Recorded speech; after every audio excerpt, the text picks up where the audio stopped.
So I'm going to talk about how to operate. So I've watched some of the prior classes, and I'm going to assume that you've already sort of hired a bunch of relentlessly resourceful people, that you've built a product that at least some people love, that you've probably raised some capital, and now you're trying to build a company. So you've been forging a product, and now you've got to forge a company. And I'd actually argue forging a company is much more difficult than forging a product. Basic reason is people are irrational. So you probably all know this. Either your parents, your significant other, your brother or sister, your teacher, somebody in your life is irrational. Building a company is basically taking all the irrational people you know, putting them in one building, and then living with them 12 hours a day at least. So it's very challenging. Now there's techniques for coping with that, and some people get good at it and some people don't, but that's really what operating is about. So basically what you're doing when you build a company is you're building an engine. And at first you have a drawing, literally on a whiteboard, and you're architecting it. And it looks very conceptually clean and beautiful and pretty. But when you start actually translating it to practice, it looks more like this, and you're holding it together with duct tape. And it takes a lot of heroic efforts of people to actually hold it together. That's why people work 80, 100 hours a week, is that heroic efforts is actually necessary to keep this thing together because you don't actually yet have polished metal in place. Eventually, you want to construct a high-performance machine, a machine that actually almost nobody really has to worry about every hour, every minute. And as we used to joke about eBay, that if Martians took over eBay, it would take like 6 months for the world to notice. That's what you want to get to. Or as Warren Buffett says, build a company that idiots can run because eventually they will. So this is what you want, basically a performance machine that idiots can run. Now, as a leader, what is your real job? What's your role? Strictly speaking, there's only one book ever written that actually explains how to do this. It's a little old. It's written in 1982 by Andy Grove. It's quite famous and quite successful. And his definition of what your job is to maximize the output of an organization, your organization that you're responsible for. So CEOs, everything, and a VP would be part of the organization, and the organizations around you. So if you're a VPE, you actually are responsible for the performance of the product team too, or the marketing team, because you have influence there. So this is how you measure people, and you want to focus on the output, not the input. The old adage about not measuring motion and confusing that with progress, you're measuring only progress. And this is going to sound like a fancy and glamorous thing to do. Maybe people get excited about managing a whole large organization and being responsible for the output. But in practice, what you're going to learn today, hopefully, is that it's more about things like ordering smoothies, teaching your receptionist how to answer the phone properly, and serving as a $10 an hour TaskRabbit for your employees. So let's talk about that. So at first, when you start a company, everything's going to feel like a mess. And it really should. If you have too much process, too much predictability, you're probably not innovating fast enough and creatively enough. So it should feel like every day there's a new problem. And what you're doing is fundamentally triaging. So some things will look like a problem, and they're actually a cold. So they're just going to go away. So somebody's annoyed about this or that. That may be a cold, and you shouldn't stress about it, and you certainly shouldn't allocate a lot of your time to it. And some things are going to present themselves as colds, but just like in the emergency room, if they're not diagnosed properly, they actually can become fatal. So what I'm going to try to do is help give you frameworks for thinking about which things are colds and which things are potentially fatal. So one of the most important things I learned at Square is actually a concept of editing. And this is, I think, the best metaphor I've ever seen in like 14 years of running stuff of how to think about your job. It's natural. It's a natural metaphor, so it's easy to take with you every day. And actually, it's easy to transmit to each of your employees so that they can figure out whether they're editing or writing. It's a natural construct. You generally know when someone asks you to do something, am I more writing or am I more editing? So an editor is the best metaphor for your job. And we're going to talk about the specific things you're doing in editing. The first thing an editor does, and you've probably all had this experience in school, is you submit a paper to a TA, a draft to your friend. And the first thing an editor does is they take out a red pen, or nowadays online, and they start striking things, basically eliminating things. The most important task of an editor is to simplify, simplify, simplify, and that usually means omitting things. So that's your job too, is to clarify and simplify for everybody on your team. The more you simplify, the better people will perform. People cannot understand and keep track of a complicated set of initiatives. So you've got to distill it down to 1, 2, or 3 things and use a framework that they can repeat. They can repeat without thinking about. They can repeat to their friends. They can repeat at night. Don't accept the excuse of complexity. A lot of people will tell you that, well, this is too challenging. This is too complicated. Well, yeah, I know other people simplify, but that's not for me. This is a complicated business. They're wrong. You can change the world in 140 characters. You can build the most important companies in history in a very simple to describe concept. You can market products in less than about 50 characters. There's no reason why you can't build your company the same way. So force yourself to simplify every initiative, every product, every marketing, everything you do, and basically take out that red and start eliminating stuff. Second thing is what editors do is they ask you clarifying questions. So when you present a paper to somebody, what do they usually do? They find some ambiguity somewhere and they say, well, did you really mean this? Do you mean that? Do you have an example of this? That's what your job is. So you're in a meeting and people are going to look to you. And the real thing you do is you actually ask a lot of questions. And they can be simple, basic questions like, should we try this 7 days a week or 6 days? They can be fundamental questions like, where's our competitive advantage here? We try to do this actually as investors too. Some investors will ask you a billion questions about a billion things and they'll have you do diligence forever. We try to narrow down to what are the 1, 2, or 3, 4 things that actually matter for this company and only focus on those things. So it allows us to be more decisive and we can make decisions rapidly. It allows us not to distract you from your day job, which is actually building a company. And yet I think we still get to the highest fidelity answer because we don't have all these extra extraneous pieces of details and data. Now it's hard, it's something you have to practice, but when you're good at it, every step you eliminate, Andy Grove estimated that you can improve performance by 30 to 50%. The next thing you do is allocate resources. So in the editing construct, this is what editors do all the time. They take editors from the Mideast and covering the Mideast, and they move them to Silicon Valley because Silicon Valley is now more interesting. Or they move them to a sports section because they want to compete on the basis of sports with other journals and other publications.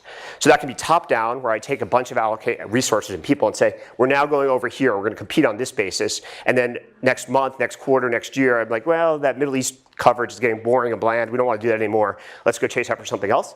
Or it can be bottom up. Just like journalists mostly come up with their own stories, the people who work with you generally should be coming up with their own initiatives. So a reporter will generally, who covers Google, come up with the interesting stories that they're hearing in the ether and propose 1 or 2 to their editor for approval, but it's not like the editor saying, go cover Google and this is the angle I want. Once in a while they do that, but that's not the meat and potatoes of what a journalist does every day. Your goal over time is to actually use less red ink every day. So one way of measuring how well you're doing and communicating to your colleagues about what's important and what's not, why some things are important, some things are not, is how much red ink you're pulling out every day. And it's okay if you have a bad day and the red ink's all over the place, but it's not okay if the red ink next month is more than it was last month and next quarter is more than this. So measure yourself of how much red ink you're creating.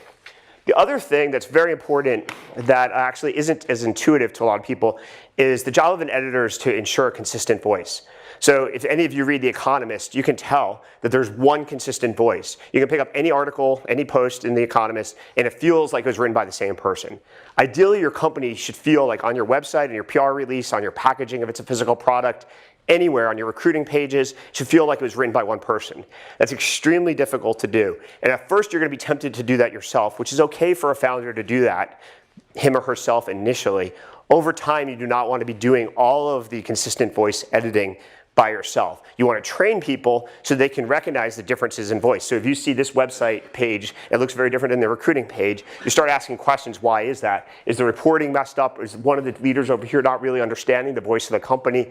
So you have to fix that over time, but you want to start with the objective of everything should feel exactly the same. It's quite difficult in practice. Almost every company has at least one piece of the organization that isn't exactly on the same voice. At Apple, which is even under Steve's regime, which was notorious for getting this right, if you ask someone who worked at Apple, ask them about the internal tools about recruiting. Do they really feel like Apple products? All of them will tell you no. So you're never 100%, but you definitely want to get as close to that as you can. The next complicated topic is delegating. So just like the other thing I like about the metaphor of editing is writers do most of the work in the world. Editors are not actually writing most of the content in any publication. So that's actually true of your company. You are not going to do most of the work. You shouldn't be doing most of the work. And the way you get out of doing most of the work is you actually delegate. Now the problem with delegating is that actually you're responsible for everything. So as CEO, founder, there is no excuse. There's no like, that's that department over there, or this person over there screwed up. You're always responsible for every single thing, especially when things go wrong. So how do you both delegate but not abdicate? It's a pretty tricky challenge, and both are sins. Like if you over-delegate and you abdicate, or you micromanage, those are both sins. So I'm going to give you a couple techniques for solving this. First, and this actually comes from high output management in Andy Grove, is what's known as task-relevant maturity. It's kind of a fancy phrase for basically, has this person ever done this before? It's really simple. Like, how mature is this person in doing something? And the more they've done the exact same task before, the more sort of rope you're going to give them. And the more they're trying something new, the more you're going to actually instruct them and consistently, constantly, regularly monitor. So that's kind of a basic concept, but it's worth keeping in the back of your brain. The interesting implication, and this is pretty radical, is that any executive, any CEO should not have one management style. Your management style actually needs to be dictated by your employee. So with one particular person, you may be very much a micromanager because they're quite low on this scale. And with another person, you may be delegating a lot because they're actually quite mature on this scale. So it's actually a good thing if you do reference checks on somebody and half the people you call say they're a micromanager and the other half say they actually give me a lot of responsibility. That's actually not that's a feature, not a bug. I didn't understand that at first at all. Like, I used to be befuddled when people would do reference checks on me and come back with this like complicated mosaic. And I basically finally figured out that maybe I was actually doing my job correctly. And so then, of course, taught other people that this is the way to do it. A more nuanced answer, though, that I've sort of came up with is how do you make decisions, and delegating versus doing it yourself. You don't want to do it yourself too often. So what I've basically borrowed from Peter, this is my first 2x2 matrix ever in my life, but he taught me something at least, is you basically sort your own level of conviction about a decision on a grid. You know, extremely high, extremely low. There's times when you know something's a mistake, and there's times where you wouldn't do it that way, but you have no real idea whether it's the right or wrong answer. And then there's a consequence dimension. There are things that if you make the wrong decision are actually catastrophic to your company and you will fail. There are things that are pretty low impact that really at the end of the day aren't going to make a big difference, at least initially. So what I basically believe is that where there's low consequences and you have very low confidence in your own opinion, you should absolutely delegate. And delegate completely. Let people make mistakes and learn. On the other side, obviously where the consequences are extremely dramatic and you have extremely high conviction that you're right, you actually can't let your junior colleague make a mistake. You're ultimately responsible for that mistake, and if it's really important, you just can't allow that to happen. Now, the best way to do that is to actually explain your thinking, the why. It's easy to shortcut when you get busy explaining whys of the world, but it's very important to try. When I was at LinkedIn, I had a colleague who's quite talented, but occasionally would get annoyed if I didn't exactly agree with his opinion on something. And so I'd spent a lot of time trying to persuade him why I was making a decision a certain way. And his wild card, the card he would ultimately call out if I didn't quite persuade him, was he's like, okay, you're the boss. And that meant to me like I was burning a lot of social capital. Every time he said that, I knew I was really creating a thin line, and that ultimately that was going to backfire if I did that too often. So you want to track the times that you're doing that. An example of this is Square, is one of my favorite people in the world, and my second hire, first marketing hire, had this program he wanted to run called Inner Square, which basically allowed people to give out Square merchants to give out 10 other squares to their colleagues. Imagine a food truck outside, put 10 squares on the counter, and people could just grab them. And Kyle had this great idea. This would be an awesome marketing program. Squares would spread squares to other people. And to some extent, it was on brand, so it didn't have catastrophic consequences. Each of these 10 squares didn't cost that much money, so financially we could afford to do it. But at that time, my 10 years of experience said there's just no way this is going to work at a meaningful enough scale to move our metrics enough. And I actually would prefer we not do this. But Kyle was so excited about this that I decided to just let him do it. He learned that actually when you measure this thing, it's not massive. It doesn't create massive value for the company. It did require a fair amount of operational complexity to ship all these squares to people and figure out how to get them squares, et cetera. But it allowed him to be excited about his job and to learn how to filter future ideas. So it was totally worth letting him make the quote unquote mistake. The next and possibly most important thing you do is actually edit the team. So these are the people that you work with. And nobody's going to have a perfect team, and you're certainly not going to start that way. So what I'm going to try to do is maximize the probability for success in editing the team. So I like this idea of barrels and ammunition. So most companies, once they get into hiring mode, as Sam pointed out, you should defer that for a while, but once you do, they just hire a lot of people. And they're and you expect that as you add people, your throughput, your horsepower, your velocity of shipping things is going to increase. It turns out it doesn't work that way. Usually when you hire more engineers, you actually don't get that much more done. You actually sometimes get less done. You hire more designers, you definitely don't get more done. You get less done per day. We can talk about why. So the reason why is that most people, most great people even, are actually ammunition. But what you need in your company are barrels, and you can only shoot through the number of unique barrels you have. So that's how the velocity of your company improves, is by adding barrels, and then you stock them with ammunition, and then you can do a lot. So if you go from a 1-barrel company, which is mostly how you start, to a 2-barrel company, suddenly you get twice as many things done per day, per week, per quarter. If you go to 3 barrels, great. If you go to 4 barrels, awesome. Barrels are incredibly difficult to find, but when you have them, like give them lots of equity, promote them, take them to dinner every week, because they're virtually irreplaceable, because they're also very culturally specific. So a barrel at one company may not be a barrel at another company, because one of the ways, the definition of a barrel is they can take an idea from conception all the way through shipping and bring people with them. And that's a very culturally specific opportunity, specific skill set rather. So 2 questions probably are occurring to you is, how do you figure out who's a barrel and who's not? One is you start actually with a very small set of responsibilities. It can be fairly trivial. It can be something like, I want to reward the engineers that are in my office at 9 o'clock at night, every night, with a nice cold, fresh smoothie. This is actually a real example. I was frustrated. Our engineers were working really hard at Square, and maybe 20% to 30% would stay very late into the evening. And I wanted to we already had served them dinner, but I wanted to give them something cool to reward them. And you could think about alcohol, but that's a little complicated. So smoothies were probably a little bit better than the pizza, which drains you of energy. But nobody could get smoothies in my office to show up at 9 o'clock sharp, that were cold, that tasted good, and delivered in the right place so that engineers would find them. You'd think this is simple, but in fact, it took months to get this right. So then we had an intern start, and I think on his second day, I was explaining this problem, and he said, well, I'll do it.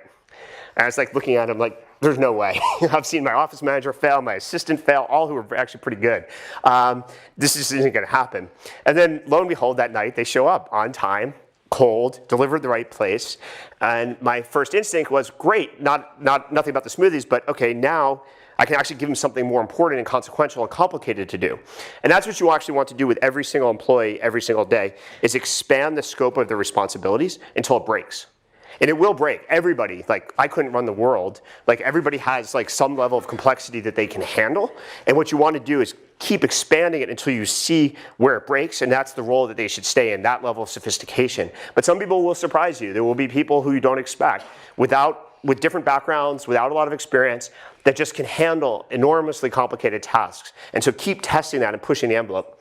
The other signal to look for is, once you've hired someone, is with an open office, just watch who goes up to other people's desks, particularly people that they don't report to. If people start going to your desk, individual employee's desk, and they don't report to them, it's a sign that they believe that that person can help them. So if you see that consistently, those are your barrels. Just promote them, give them more opportunity as fast as you can. The other question everybody asks about people is, when do you hire somebody above somebody, and when do you sort of mentor somebody, or when do you need to replace somebody?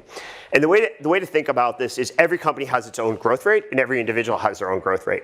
So some companies that are very successful, let's say LinkedIn. LinkedIn was always a very linear company. It never went like this. So for example, I joined LinkedIn 18 months after we launched, and we had only 1.5 million users, which in a social product is a very small number. And when I joined, I was the 27th employee. When I left 2.5 years later, we only had 57 employees.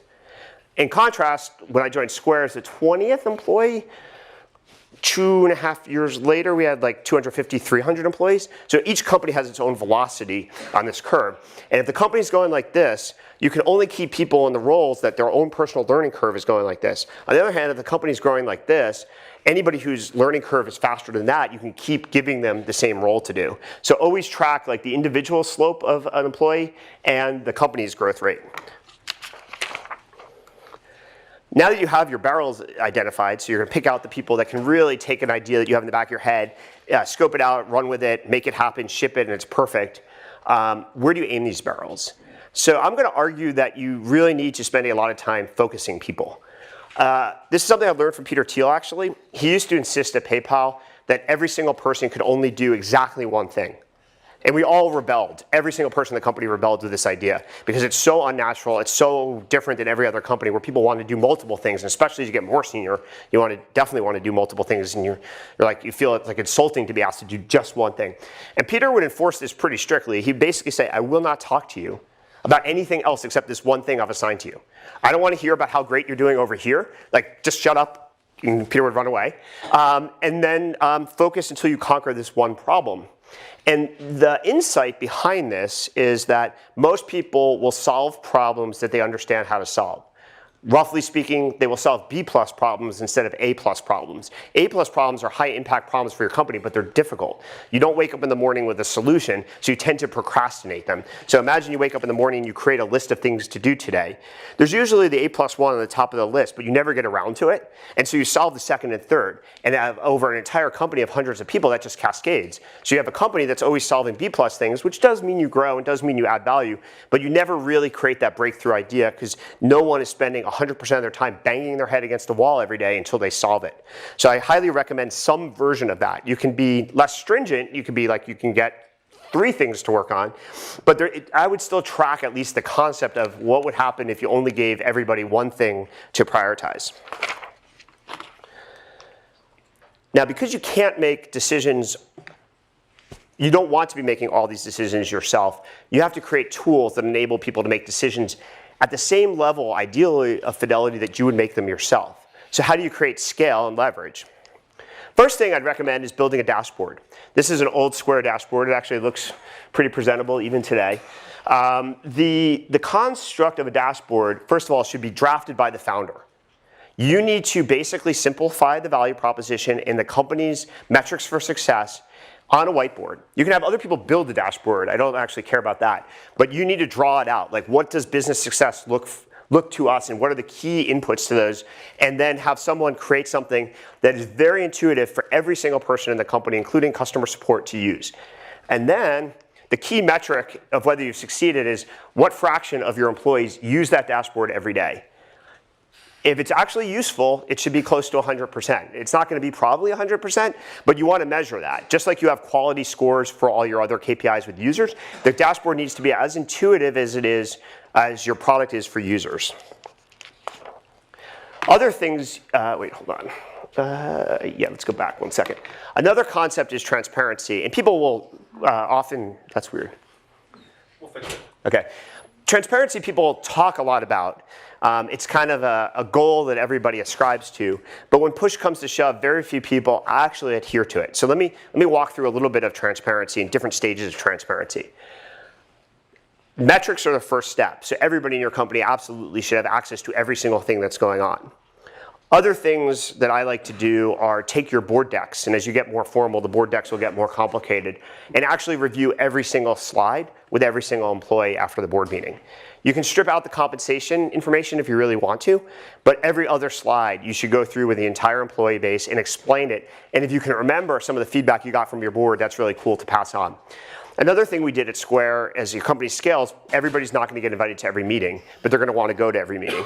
The way you scale that is you create notes for every meeting, and you send it to the entire company. So we created a notes at alias for every single meeting involving more than 2 people. Someone would write notes and send it to the entire company. So people felt like as the company added employees, they could continue to monitor and track what was interesting, what was going on, and they never felt excluded, hopefully.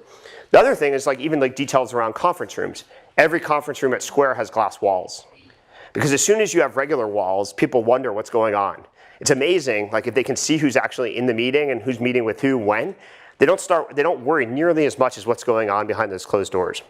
Stripe, you may have seen a blog post by, I think Patrick wrote it, about email transparency, about actually allowing everybody to have access to email. That's pretty far out there, but it's actually got interesting, certain merits to it. I would all call the tactics that you read about and hear about as sort of minimal viable transparency. I actually think you could push the envelope a lot more. Steve Jobs tried this at Next. He actually tried transparent compensation. I actually think, although Next didn't do extremely well, it wasn't the real reason wasn't because of the experiment around compensation transparency, and that there's a lot of merit to that. And the critique of compensation transparency is often, well, we want people to be teammates and work together and collaborate. And if you look in the sports world, though, where people are actually teammates and they do have to collaborate, all of their compensation is completely public. In fact, each of us can look up anybody's compensation in the sports world and get it exactly accurate. And somehow it seems to work. So I'm not totally bought into the idea that you need to keep compensation non-transparent. Then finally, metrics. So you want to measure things. You want to measure outputs, not inputs. And again, you should dictate this yourself. You should draft the dashboard to tie this all together. One important concept are what are known as pairing metrics or pairing indicators, which is if you measure one thing and only one thing, the company tends to optimize to that, and often at the expense of something else that's important. A classic example in payments and financial services is around risk. It's really easy to give the risk team the objective and say, we want to lower our fraud rate. It sounds great. Until they start treating every single user in this audience as a suspect user because they want to lower their fraud rate. So they require each of you to call them up on the phone and give them more supplemental information and fax in things. And you have the lowest fraud rate in the world. You also have the worst, sort of customer satisfaction score. So what you want to measure at the same time as your fraud rate is your false positive rate. That forces the team to actually innovate. Similarly, you can give recruiters metrics around hiring. And guess what? You'll have a lot of people come in through interviews, but if you're not tracking the quality of hires, you may be very unhappy with the quality of people you're interviewing or the people you're giving offers to. So you always want to create the opposite as an indication and measure both, and the people who are responsible for that team need to be measured on both. Finally, around metrics, one insight I've had over my career is you kind of want to look for the anomalies. You don't actually want to look for the expected behavior. So a famous example was at PayPal, none of the top 10 markets that the company was planning to go after included eBay. But one day, someone noticed that 54 power sellers had actually handwritten into their eBay listings, please pay me with PayPal, and brought this to the attention of the executive team at the time. The first reaction of the executive team was, what the hell's going on? Let's kick them out of the system. That's not our focus. Fortunately, I think David Sachs came back the next day and said, I think we found our market. Let's actually build tools for these power sellers. Instead of forcing them to write into their listing, pay me with PayPal, why don't we have an HTML button that they can just insert? Well, that started to work. And then he said, well, actually, why don't we make them insert it? Why should we make them insert it all the time? Why don't we just auto-magically insert it for them so they can insert it once, and then every single listing they have forever, it'll just auto-magically appear there. So that became the success for PayPal. Similarly, I was at LinkedIn, and I saw this stat that made no sense to me. The UI of the site was a little bit different back then, but 25% of all clicks, maybe 30% of all clicks from the homepage were people going to their own profile. And that made no sense whatsoever. I mean, like it was the settings, like you had to literally go to the right margin, find a link, and it was 25 to 30% of every single click at scale. I mean, so this is like statistically valid stuff. And it made no sense whatsoever. Never have seen like a UI perform that way. And I kind of went around for weeks trying to figure this out. And then someone very smart, actually it was Max Levchin, said something to me, and I was like, he's like, it's vanity. And I'm like, aha. People are looking at themselves in the mirror. That's a pretty good answer. So, because they weren't editing their profile, nobody has like something to edit every day in their profile, but they actually were just looking at themselves in the mirror every day because it made them feel good. And then you could actually test that hypothesis and say, well, if I have more content, do I look at myself in the mirror more often? Turns out you did. If you had more endorsements, did you look at yourself in the mirror more often? Turns out you did. So we actually figured out like what was actually underneath the utilitarian product that the product team thought they were building was actually a lot of emotional vanity. They didn't exactly translate it to the best possible feature like the PayPal example, which you couldn't easily put a button that said be more vain today, on the homepage. That would probably not work perfectly. So it never really like took off the way the PayPal example did, but it really clarified what users of the product really wanted. And we wouldn't have found that without looking for anomalous data. The final topic I want to talk about is details. And there's, in my assigned reading, there's a great book I really like by Bill Walsh called The Score Takes Care of Itself. And the basic point of the book is that if you get all the details right, you don't worry about how to build $1 billion business, how to have $100 million in revenue, how to have 1 billion users. That's a byproduct of getting all the details of what you do every day to be excellent. So the example he talks about in the book that really resonated with me was he took over the 49ers in 1979. They were the worst team in football. I believe they were 2-14 the year before, which is really bad for those of you who don't know football. In the next 10 years, he managed to transform the team into the NFL's best, won 3 Super Bowls. And what's the first thing he did to start going from a terrible team to the best team ever in many ways? He actually taught the receptionists how to answer the phone properly. He wrote a 3-page memo about how to actually answer the phone. Now that may sound absurd, But his point was, if the organization as a whole does everything exactly the right way, then receivers, for example, will start running their routes at 7.5 yards, not 7 yards, not 8 yards, and that actually will matter. And if everybody on the team executes exactly up to the same standard of performance, you'll have an organization that is performing at the highest possible level, and then with enough random variation, the highest possible performance team will do the best. So the way you translate this to a company are to a lot of details that may not matter. They may not seem that they matter superficially. Most people would agree that the details matter when it faces the user. But where the real debate is on things that don't face the user. So Steve Jobs famously in the Mac insisted upon an immaculate circuit design board. You can read about this in various books. The Mac, for those of you who don't remember the Mac, probably everybody here, but some of you may have seen it, actually couldn't be opened. So the circuit board design couldn't be seen by any single person in the world. There was no way to open the Mac except the people who worked at Apple. And Steve insisted that it be absolutely perfect and beautiful. That's the kind of detail obsession that this sort of philosophy of building a company requires. Examples that may be more practical for you instead of circuit boards are things like, what food do you serve people? It actually matters more than you might guess. When people don't like the food you serve them, what do? They go gossip. They go complain to their friends. They go walk over to someone's desk. And all of a sudden at lunch, what they're complaining about is they're mostly spending time gossiping and complaining instead of brainstorming. So you don't have this serendipitous idea matching another serendipitous idea that creates a spark. Instead, they're all wandering and willowing around. So the best thing you can do is actually give people the food they want or food that's good for them that makes them more productive. So it may seem a lot like this glorious job you thought you have is actually more like running around being a TaskRabbit for people, but it's to take the things off their plate that are a distraction so that they can be high performance machines. And if you take enough things away from people that distract them and give them the tools to be successful, all of a sudden your organization produces a lot more. Similarly, another example that's often got wrong is office space. So one natural instinct is when you need an office, just to have an office manager or someone on your team go out and find offices. And they'll go on tours with agents and they'll come back with photos and ideas. You need to do that yourself. The office environment that people live in and work in every day dictates your culture and how people make decisions. It dictates how hard people work. There's almost no more decision other than what company you're going to be than what's the office environment you're actually in. And most people don't do that. And then the final thing, and then I'll take some questions, is around effort. Ultimately, I don't believe that you can build a company without a lot of effort and that you need to lead by example. So Bill Walsh, the first chapter of his book gets asked this question of how do you know whether you're doing your job? And this is the answer he gives coaches that used to ask him that question.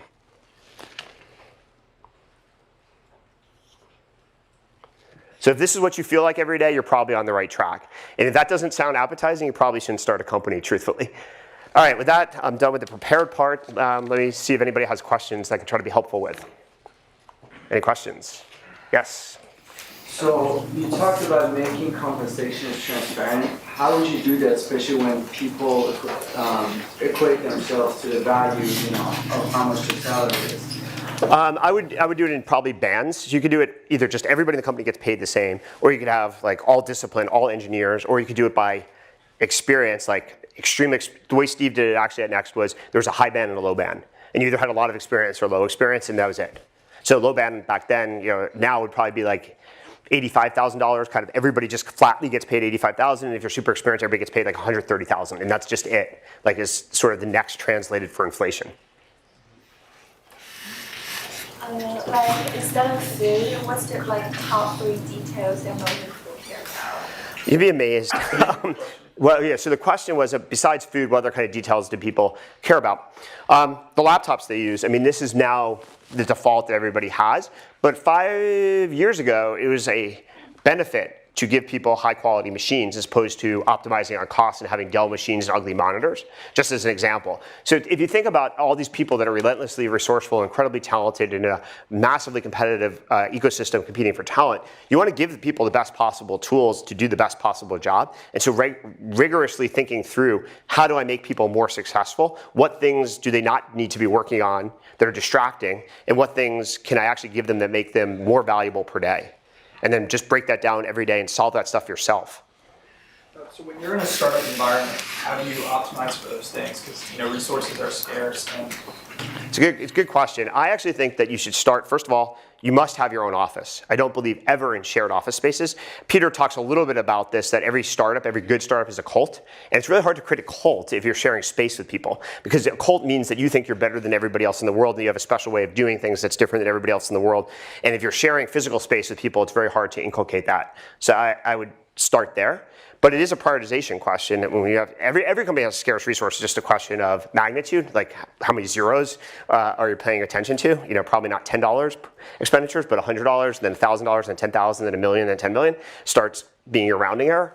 So what I would do is figure out like what's most important in a high quality office that creates a good vibe that allows you to recruit people, because recruits are very savvy about this. They walk into your office and they can tell a lot about the culture instantly. I walk in a company office and I can tell often whether I'm going to invest as soon as I walk in.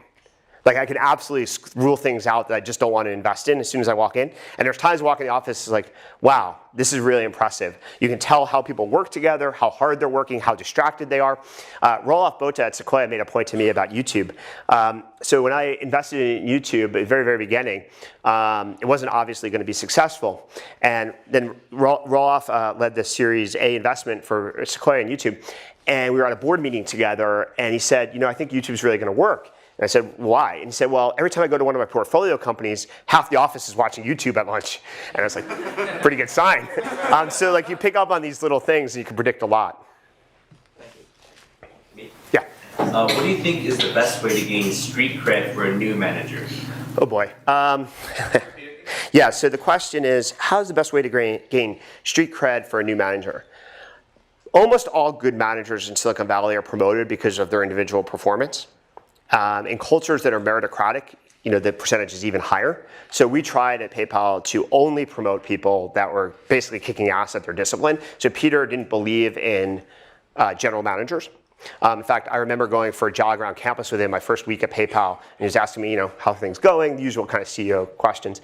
And then we got this debate about whether the company needed any managers, and he's like, nope, no managers. We're only going to promote people. So the VP of engineering is going to be the single best engineer. The VP of design is going to be the single best designer. The VP of product is going to be the single best product person, and they're going to learn to manage later. And the advantage of that is you don't demoralize people, because everybody knows that their boss actually is better at their job than they are, and they can learn stuff. And you can learn a little bit of the management techniques later, as opposed to promoting people who are just good people managers that don't actually have the discipline and skill, and that does demoralize people. So I think just being excellent at something and then getting excellent at getting a bunch of people to do something is the next task. But you just have to learn. Some things you have to learn by doing. You can't learn to play the guitar by reading a book. You've actually got to try to manage a bit, and you won't do it well. I have another sort of set of tactics and classes on what you actually do when you transition from a manager, individual contributor to manager, and it's hard. One of the first things people don't get right is their time allocation. And so actually I would recommend doing what I call a calendar audit and tracking for a month what do you spend your time on and how much is managing and editing, how much is writing, et cetera, and then optimize that over time. You can get a mentor, find somebody who's been a manager before that will work with you, not your boss, because your boss has a set of complicated objectives, including how much are we shipping. A mentor can just focus on you and making you more successful. Could you give some more examples of things you can do to ensure consistent voice of the company, especially when the company is growing? Yeah, so I would look at every piece of copy in every department. So like another area that almost never is done, so look at your recruiting website, almost never done to the same quality as your conversion funnel. I'd look at customer support, another classic area that isn't up to the same quality, and treat customer support like a product so that you actually have an engineering team and a design team over time that actually focuses on making that world class. Usually where you have different executives at a scaled company, most executives were trained differently at different companies, and they bring some of that with them. So you've got to cross-train that. So if you've hired a VP of engineering from Google, it's very different than a design leader who came from Apple. They don't actually learn how to do anything the same way. So you're going to have to stitch that together somehow. Either one or the other is going to have to learn in the other style, or you're going to have to create your own style and really teach that to your executives. So it shows up all the time, but all you need to do is just pick up the company's products and look for things that have a different voice. And you can see it, visual voice, word choice, all over the map. Sam? Could you talk a little about the tactics of how you manage people? Like how often do you meet with them? How often do you give them goals? How often do you talk to them via email? So the canonical advice, and this now sounds obvious, but it actually was pretty radical in 1982 when Andy Grove wrote his book, is you should have a one-on-one roughly every 2 weeks. Some people say every week, and I don't think you want to go longer than 2 weeks. 1 week can be ideal, actually, in many companies. The reason why, in fact, there's another adage, which is you should only have 5 to 7 direct reports. That actually derives from the concept of a one-on-one every week, so that the direct reports, so that you can fit enough one-on-ones in your calendar and still get other things done. So I think one-on-ones per week are a good idea. The agenda should be crafted by the employee who reports to the manager, not the manager. The one-on-one is mostly for the benefit of the employee, so they should walk in with, here's the 3 or 4 things I want to talk about. Ideally, they circulate that. It can be even bullet points in advance by email, but in advance, you have time to chew on it and you're not on the fly winging your responses. But that's probably the best structure. Now, if someone's really good and really talented and has been doing something for a long time with a lot of internal credibility, you might push out the one every week and relax that to one every 2 weeks, possibly once a month.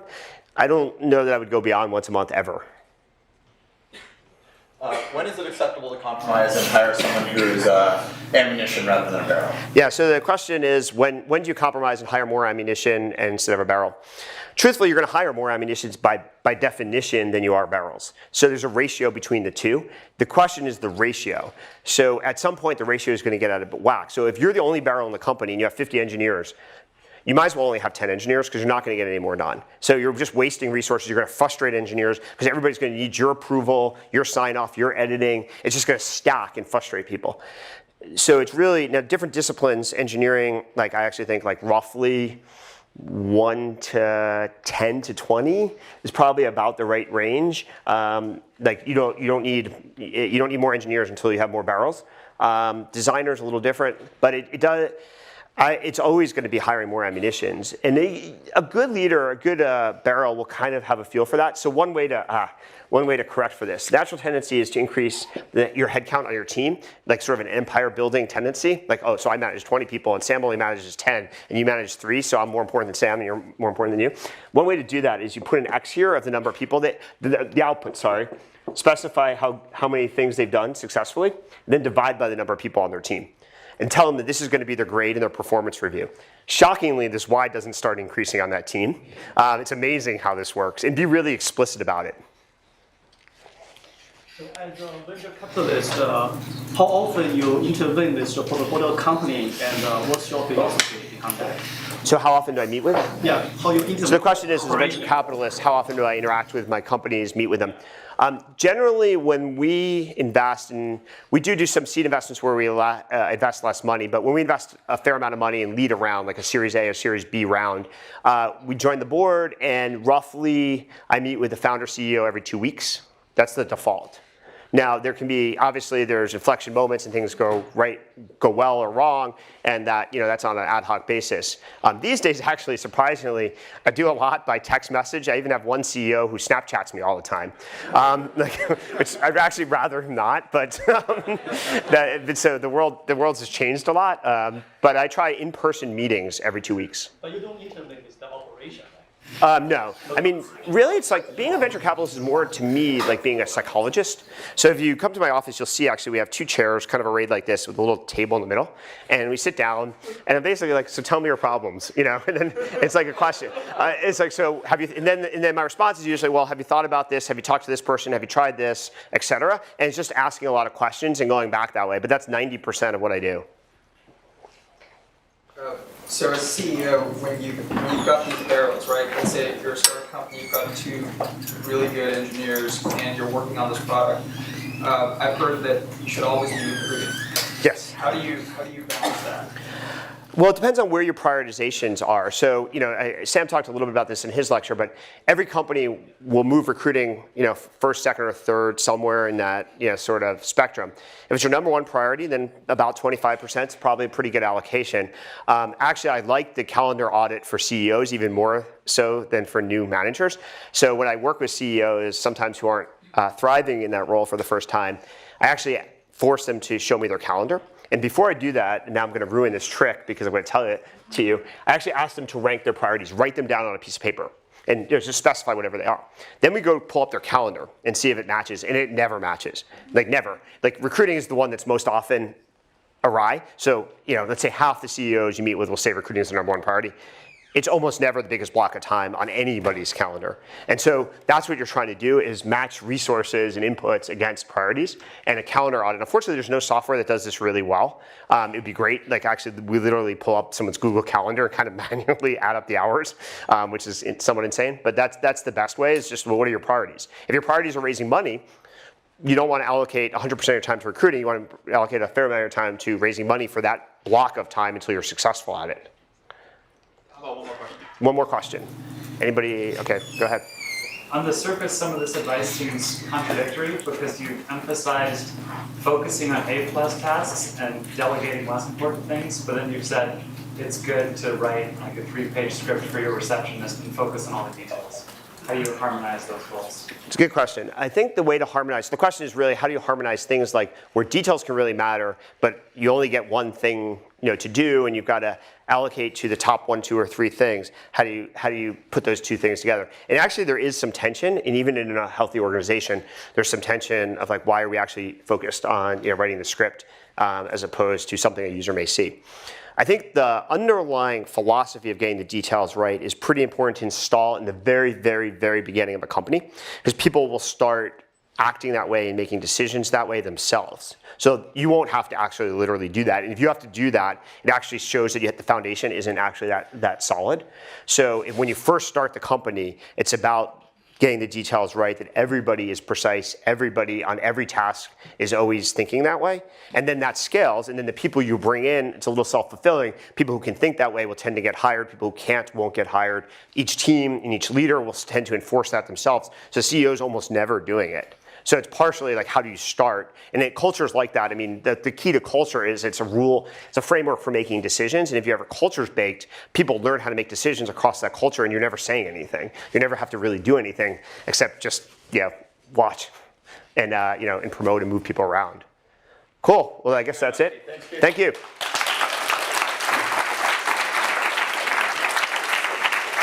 Cool, thanks.